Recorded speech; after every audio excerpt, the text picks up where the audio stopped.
नमस्कार प्रिय विद्यार्थियों, आपका इस क्लास में स्वागत है। आपके YouTube चैनल JTT Edu पर आपका स्वागत है। ठीक है ना। आज हम पढ़ेंगे BSc फाइनल ईयर का सेकंड पार्ट। ठीक है ना, सेकंड पेपर। कौन सा पढ़ेंगे? सेकंड पार्ट में, सेकंड पेपर में BSc में आपके जो इस बार है वो फर्स्ट ईयर में सेमेस्टर लागू हो गया है, और जो डिग्री कॉलेज हैं और जो बीएड कॉलेज हैं, ठीक है ना, डिग्री कॉलेज में तो पिछली बार ही हो गया था सेमेस्टर चालू, लेकिन इस बार जो बीएड कॉलेज हैं इंटीग्रेटेड कोर्स वाले, उसमें सेकेंड ईयर है और फाइनल है, उसमें जो पीछे का जो सिलेबस है वही है। ठीक है ना। तो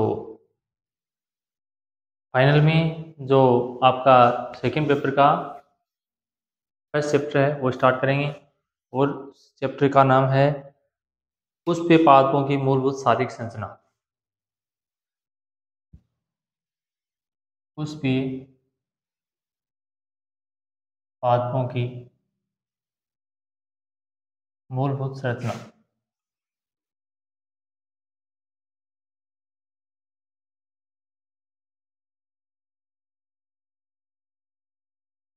देखो, तो पुष्पीय पादप होते हैं, ठीक है ना, उनकी जो आकार की है, ठीक है ना, क्या क्या उसमें पाए जाते हैं, उनके आधार पर उनकी जो संरचना है वो पढ़ेंगे। ठीक है ना।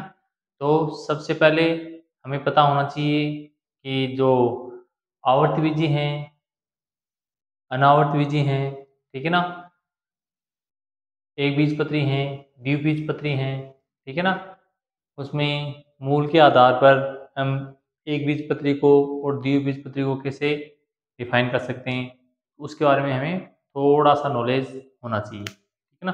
देखो, हम सब क्या हैं, मध्यम वर्गीय किसान वर्ग से आते हैं। ठीक है ना।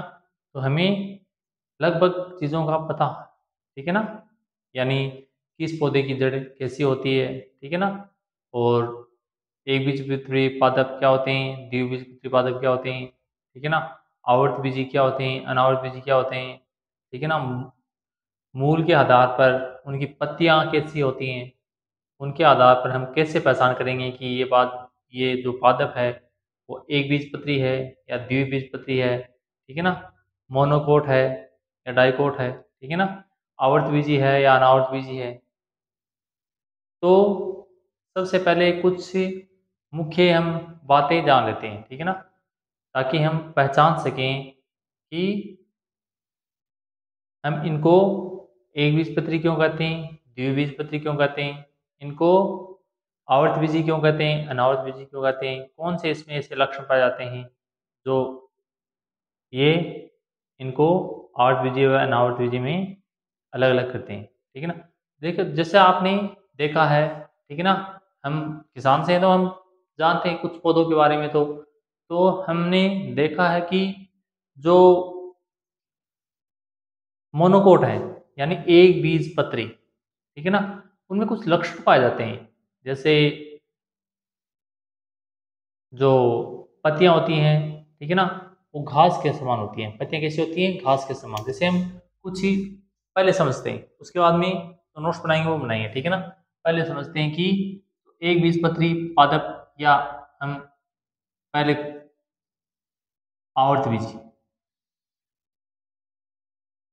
आवर्तबीजी पादप को समझते हैं। क्या होते हैं आवर्तबीजी? ठीक है ना। आवर्तबीजी तो इनकी क्या होती हैं, आवर्तबीजी पादपों में क्या होती हैं, यानी इसको डाइकोट, द्विबीजपत्री पादप कहते हैं। द्विबीजपत्री पादप।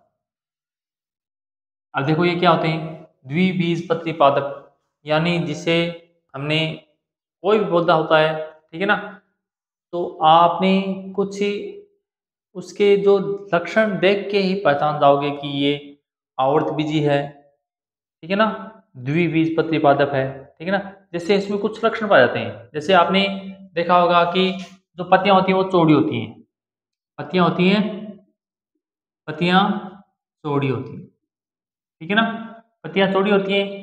और उसके बाद में जो जड़ होती है, ठीक है ना, जड़ों को भी हम दो भागों में विभाजित करते हैं। कितने भागों में? दो भागों में, ठीक है ना। एक है मूसला मूल, ठीक है ना, फाइबर रूट। एक है जो, ठीक है ना, एक तो मूसला मूल होती है, फाइबर रूट होती है, एक होती है रेशेदार जड़, ठीक है ना, इसे रेशेदार जड़ कहते हैं, ठीक है ना, फाइबर रूट और मूसला मूल टेब रूट, ठीक है ना।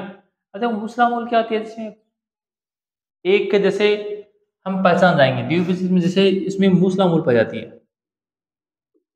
मूसला मूल यानी एक प्रधान होती है। एक क्या होती है?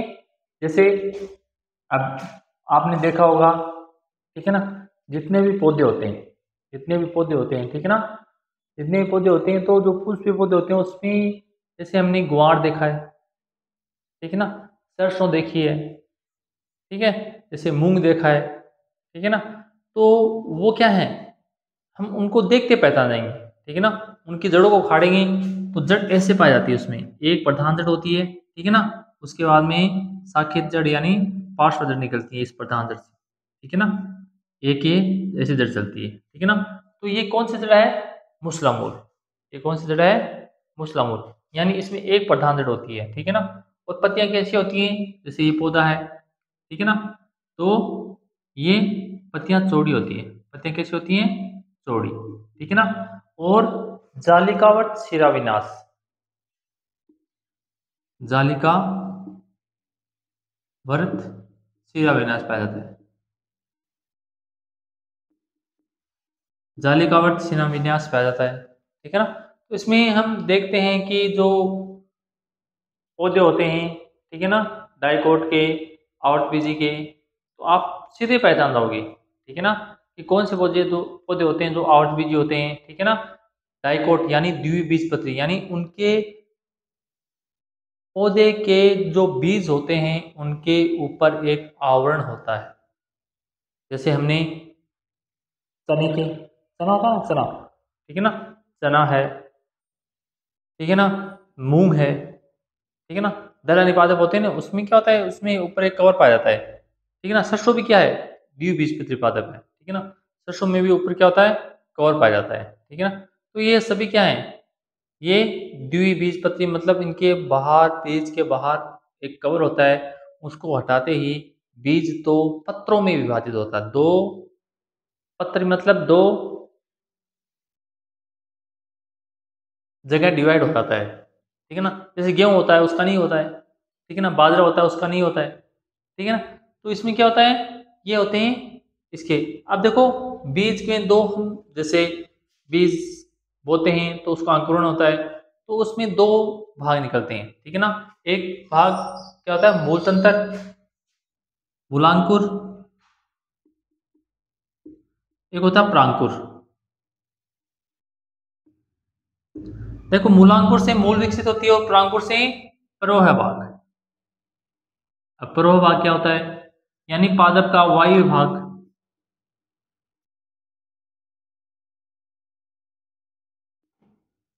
वायव्य भाग क्या कहलाता है? प्रो कहलाता है। प्रो क्या कहलाता है? पादप का जो वायु भाग है वो प्रो कहलाता है, जिसमें तना, पत्ती, ठीक है ना, और उसके जो भी भाग हैं, ठीक है ना, शाखाएं हैं, ये सभी किस में आ जाती हैं? प्रो में आ जाती हैं, ठीक है ना।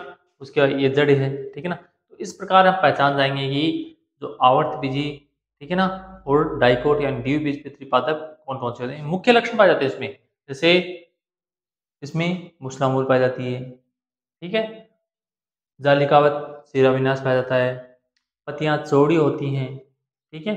तो जैसे आप कोई भी पौधा ले ले सकते हो, जैसे ग्वार है, उसकी पत्तियां चौड़ी होती हैं। मूंग होता है, उसकी पत्तियां चौड़ी होती हैं, ठीक है ना। उसको उखाड़ के देखो, उसमें जो जड़ होती है, ठीक है ना, वो ऐसी होती है, ठीक है ना। अब दूसरा लेते हैं हम अनावर्त बीज।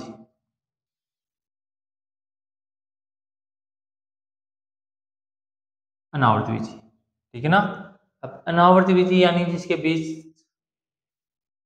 के जो बाहर आवरण होता है वो क्या होता है, एब्सेंट होता ही नहीं है, और इसे एक बीजपत्री भी कहते हैं। यानी अगर बीज के बाहर आवरण नहीं है तो एक बीजपत्री होता है। अब एक बीजपत्री पौधे या अनावर्त बीजी पौधे के कुछ ही करेक्टर्स हैं, कुछ लक्षण हैं, ठीक है ना, जिसे हम पहचानेंगे। जैसे बाजरा है तो उसमें जो पत्तियां होती हैं, वो कैसी होती हैं?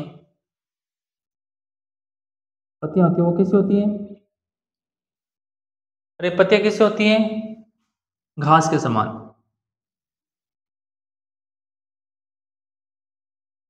ठीक है ना, ऐसे होती हैं पत्तियां, ऐसे।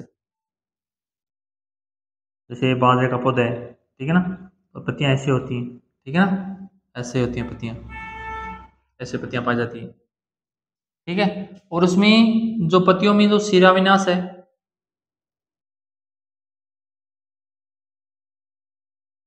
वो कैसे पाया जाता है? शिरा विन्यास समांतर पाया जाता है, समांतर शिरा विन्यास।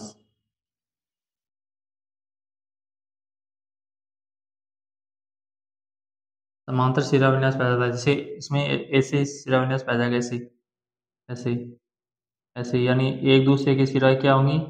ऐसे समांतर होंगी, ठीक है ना, पैरेलल होंगी। उसके बाद में जड़, जड़ देखो, जो अनावर्त बीजी पौधा है या एक बीजपत्री पौधा है, उसमें जड़ कैसे होती है? जड़, उसमें कोई प्रधान जड़ नहीं होती, क्या होती है? रेशेदार मूल होती है, फाइबर रूट होती है, ठीक है ना, क्या होती है? फाइबर रूट, रेशेदार जड़, ठीक है ना। तो इस प्रकार हम देख सकते हैं कि जो आवर्त बीजी है और अनावर्त बीजी है पौधे में डिफरेंस, अंतर, ठीक है ना, पहचान सकते हैं कि अनावर्त बीजी कौन सा है, ठीक है ना, द्विबीजपत्री कौन सा है, और आवर्त बीजी कौन सा है, एक बीजपत्री कौन सा है, ठीक है ना। इस प्रकार हम क्या कर सकते हैं, उसको पहचान सकते हैं, ठीक है ना। तो आवर्त बीजी और डाइकोट्स में आपको पता चल गया होगा कि कौन कौन से लक्षण हैं, यानी मुख्य रूप से हम जान जाते हैं, ठीक है ना। जैसे जो आवर्त बीजी पौधा होता है, ठीक है ना, या डाइकोट या द्विबीजपत्री पौधा होता है, उसकी जड़ें और पत्तियों को देखकर ही हम पहचान सकते हैं कि आवर्त बीजी है या अनावर्त बीजी, ठीक है ना। जैसे इसके पत्तियां होती हैं, चौड़ी होती हैं, जो शिरा विन्यास होता है वो जालिकावत शिरा विन्यास होता है, तो जड़ें होती हैं, ठीक है ना, मूसला मूल होती हैं, मतलब एक प्रधान जड़ होती है, उससे जड़ें निकलती हैं, ठीक है ना। तो पौधे को देखते ही हमें पता चल जाएगा कि ये डाइकोट है या मोनोकोट है, आवर्त बीजी है या अनावर्त बीजी है, ठीक है ना। तो इतना समझ में आ गया होगा, ठीक है ना आपको। तो ये सिर्फ समझने के लिए आपकी, ठीक है। इसके बारे में जो नोट्स बनाएंगे वो अभी बनाएंगे, ठीक है ना। तो अगर इसको थोड़ा बहुत ऐसे रफली लिखना चाहते हो तो लिख लो, नहीं तो मैं आगे तो आपको लिखा रहा हूँ, ठीक है ना। तो देखो आगे,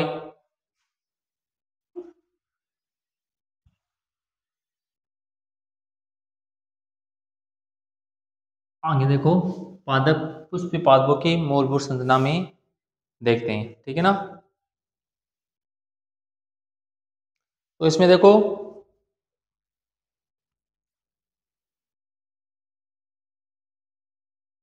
मूल तंत्र सबसे पहला है, मूल तंत्र,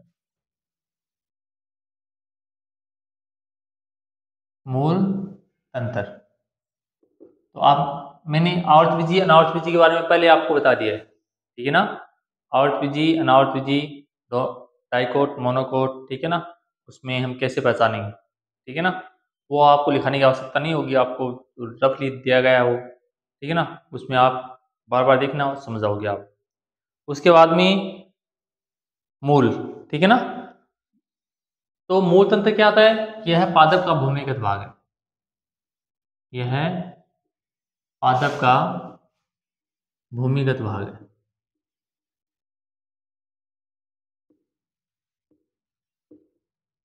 क्या है? भूमिगत, मतलब भूमि के अंदर रहता है, मतलब भूमि के क्या रहता है? अंदर रहता है, ठीक है ना। और ये क्या होता है? ऋणात्मक प्रकाशानुवर्ती होता है, ऋणात्मक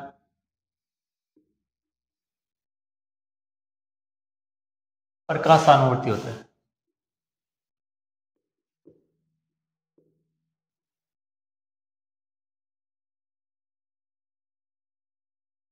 धनात्मक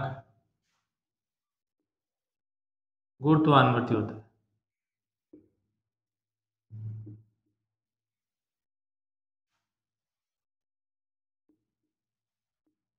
मतलब इसका मतलब जो ऋणात्मक प्रकाशानुवर्ती, इसका मतलब क्या होता है?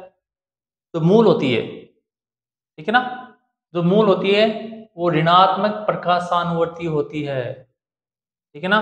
जैसे मूल होती है तो मूल कैसे नीचे जाती है ना, मूल यानी पौधे की मूल नीचे की तरफ जाती है, ठीक है ना।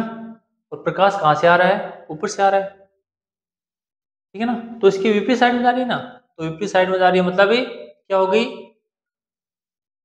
ऋणात्मक प्रकाशानुवर्ती, ठीक है। गुरुत्वाकर्षण किधर लगता है? नीचे की तरफ लगता है। गुरुत्वाकर्षण कहाँ लगता है? गुरुत्वीय बल, गुरुत्वीय बल कहाँ लगता है? नीचे की तरफ। कहाँ लगता है? नीचे की तरफ। और ये जो जड़ है, जो ये जड़ है, ये भी कहाँ वर्ती करी है? नीचे की तरफ।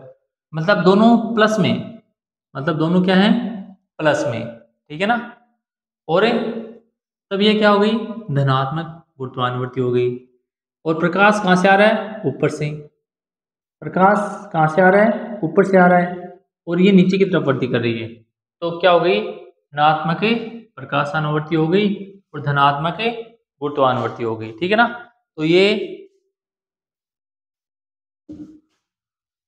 मूल, ठीक है ना, ये क्या है? मूल है, ठीक है। और उसके बाद में मूल बीज में उपस्थित मूलांकुर से विकसित होती है, ये आपको पता ही है, ठीक है ना। यानी हमने पहले देख लिया है, ठीक है ना। बीज में दो प्रकार के, जैसे बीज का अंकुरण होता है ना, जैसे ये कोई बीज है, ठीक है ना, इसका अंकुरण होता है तो एक तो मूलांकुर निकलता है जो जड़ का निर्माण करता है, एक प्रांकुर निकलता है जो परोह भाग का निर्माण करता है। ये मूल का निर्माण करेगा यानी जड़ का निर्माण करेगा। ये परोह भाग, परोह भाग मतलब तना और पत्तियां आदि का निर्माण करेगा, ठीक है ना। तो ये बीज से जब अंकुरण होता है तो दो भाग निकलते हैं, ठीक है ना। तो जड़ कहाँ से निकलती है? मूलांकुर से। जड़ कहाँ से निकलती है? मूलांकुर से, ठीक है ना। तो जड़ का निर्माण, जड़ या मूल का निर्माण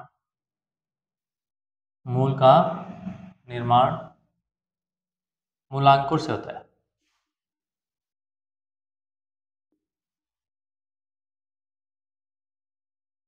किससे होता है? मूलांकुर। अब हमने देखा है कि जो जड़ होती है, मूल होती है, दो प्रकार की होती है, मूल या जड़, दो प्रकार की होती है।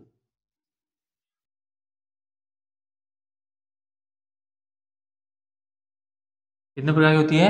दो प्रकार की, ठीक है ना। पहली है मूसला मूल,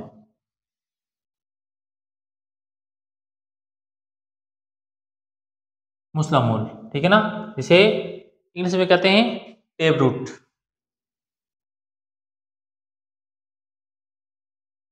टेप रूट क्या कहते हैं? टेप रूट, ठीक है ना। तो ये क्या होती हैं? इसमें जो प्राथमिक मूल होती है वो अधिक विकसित होती है। प्राथमिक मूल क्या होती है? अधिक विकसित होती है। और प्राथमिक मूल से ही द्वितीयक मूल और द्वितीयक मूल से तृतीयक मूल ऐसे निकलती रहती है, ठीक है ना। तो इसमें प्रधान मूल,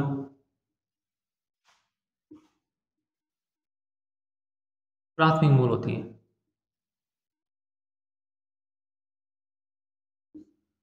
प्राथमिक मूल होती है। प्रधान मूल प्राथमिक मूल होती है, ठीक है ना। द्वितीयक मूल तथा तृतीयक मूल क्या है? इसी से मतलब क्या होती है? जैसे ये प्रधान मूल है, ठीक है ना, इससे द्वितीयक मूल निकलेगी, द्वितीयक से तृतीयक निकलेगी, ऐसे निकलेगी, ठीक है ना। तो क्या है? द्वितीयक मूल प्रधान मूल से या प्राथमिक मूल से प्राथमिक मूल से द्वितीयक मूल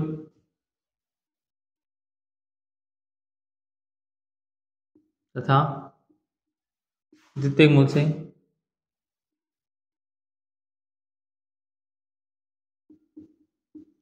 द्वितीयक मूल से तृतीयक मूल निकलती है।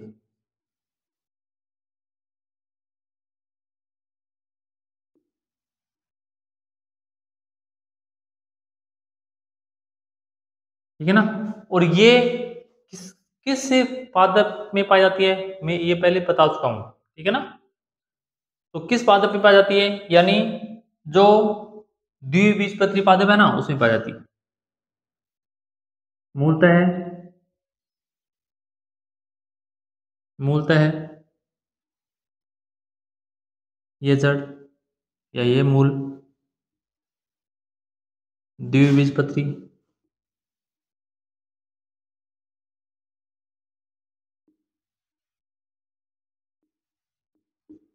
पादपों में पाई जाती है।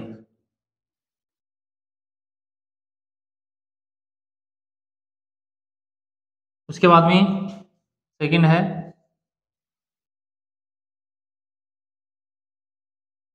रेशेदार मूल।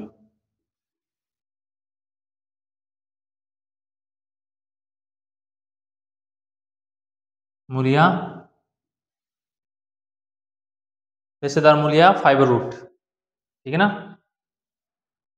FIB,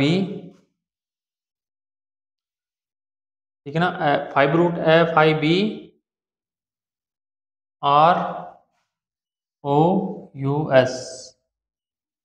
ठीक है ना। फाइबर मतलब रेशे, फाइबर मतलब रेशे। ठीक है ना। तो रेशेदार मूल, अब ये मूल क्या होती है, इस मूल में कोई प्रधान मूल नहीं होती है। ठीक है ना। प्रधान मूल या प्राथमिक मूल कुछ समय बाद में नष्ट हो जाती है। इस प्रकार के मूल तंत्र में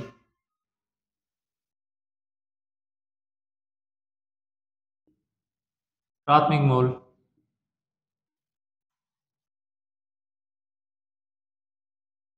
मूल कुछ समय के बाद नष्ट हो जाती है।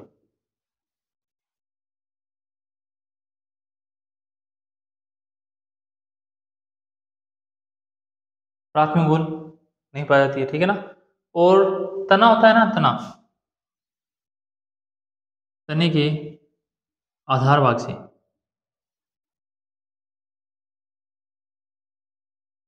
भाग से कई मूल निकल जाते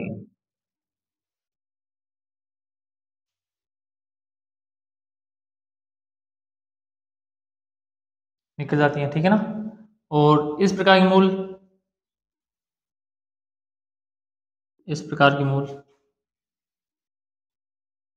या इस प्रकार की जड़ एक बीजपत्री पादपों में पाई जाती है।